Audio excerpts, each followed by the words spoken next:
In this step-by-step tutorial, I will teach you how to carry out a test purchase on Wix with utmost ease. The first and foremost step is to ensure your Wix site is published. Remember, you cannot perform a test order on the editor's preview page without securing a premium plan. Therefore, it's a prerequisite for your Wix site to be live for you to push through with the test purchase. After ensuring your site is live, head over to your Wix website. It's critical that you ensure you are logged in as the site owner.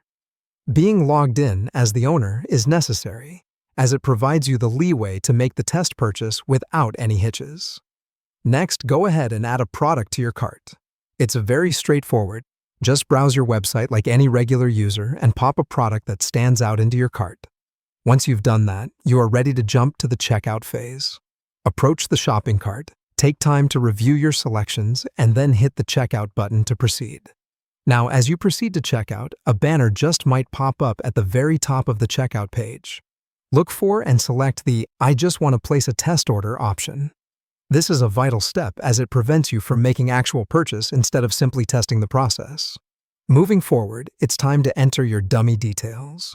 Wrap up the checkout process using the given dummy payment information, or you can abide by the specific instructions that pertain to your payment gateway. This could range from using a simple test card number, like 4242, 4242, 4242, 4242, or anything else that is acceptable according to your payment setup. Now, you're about to hit the finish line.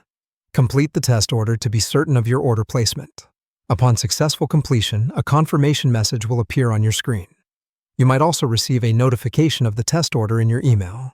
Of course, the last bit is to check whether your test order reflects on your Wix dashboard or not. Head over to Store Orders on your Wix dashboard and look for the test order. It should be duly marked as a test order, signifying that the order placed was just for testing purposes and not an actual transaction. Finally, make sure to disable the test mode in your payment settings. It's very crucial because leaving the test mode activated might compromise real transactions in the future by considering them only test orders. So, after making sure everything is in place and that the test purchase went through successfully, switch off the test mode and brace for real transactions on your e-commerce site.